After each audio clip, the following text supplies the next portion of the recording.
বাজে, 7টা বাজে, এখনই অর্ডার করুন স্ক্রিনে দেওয়া নম্বরে আর বুক করুন তাড়াতাড়ি তাড়াতাড়ি। এরপরে কিন্তু অফারগুলো আর পাবেন না, আর একটা ড্রেসও পাবেন না। তাড়াতাড়ি তাড়াতাড়ি বাহ, ভালোই তো পারিস। করতে হলে তাড়াতাড়ি কিন্তু এখনই করতে হবে, এখনই করুন। তো কি এগুলো মানে কি জিনিস সেটা তো বলবি। শাড়ি জিনিস না সেটা আমি বলবো না, আগে অর্ডার করো তারপরে বলবো।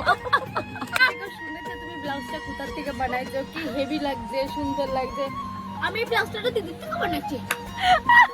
তো তোমরা তো এতক্ষণে বুঝেই গেছো ভিডিওর শুরুটুকুনি দেখে যে আমি কিন্তু এসেছি এই বাড়িতে। আর এখন এই বাড়িতে আসার কারণ কিন্তু এইটাই, যেটা তোমরা এখন দেখতে পাচ্ছ যে আমি কিন্তু চলে এসেছি পার্লারে। আর পার্লারে কেন এসেছি সেটাও আশা করি তোমরা বুঝেই গেছো। আসলে আজকে আমি পার্লারে এসেছি আমার একটু হেয়ারের ট্রিটমেন্ট করাতে। তো পার্লারে আসার পরেই কিন্তু দেখো আমার চুল নিয়ে একবার এটা আনছে ওটা, মানে আমার চুলে কিন্তু এখন কাজ হচ্ছে। তো হেয়ার ট্রিটমেন্ট করাতে এসেছি, তো হেয়ারে তো একটু টানাটানি হবে। তো তোমরা দেখো চুলে এত টানাটানি হচ্ছে, তবুও কিন্তু আমি কিভাবে ঘুমাচ্ছি বসে বসে। আর আমার এই ঘুমানো দেখে কিন্তু পার্লারের সব দাদা ভাইরা আরো যারা দিদিরা ছিল সবাই কিন্তু হাসাহাসি করছিল। তো যাই হোক কি করবো, কখন কখন যে আমি ঘুমিয়ে পড়ছিলাম আমি নিজেও বুঝতে পারছিলাম না। জানো তো এই প্রথমবার আমি পার্লারে এসে আমার হেয়ার ট্রিটমেন্ট করাচ্ছি। এর আগে পরে কিন্তু আমি কোনোদিন পার্লারে এসে আমার কোনো রকম হেয়ারে কোনো রকম কিছুই করি। কেন জানো, আমি না খুব ভয় পেতাম যদি আমার হেয়ারটা পুরোপুরি খারাপ হয়ে যায়। এখনো কিন্তু ভয়টা রয়েছে। তো এসে এই বাড়িতে আর এখন কিন্তু বসেছি, বোনরা আমাদের জন্য অনেক শপিং করেছে।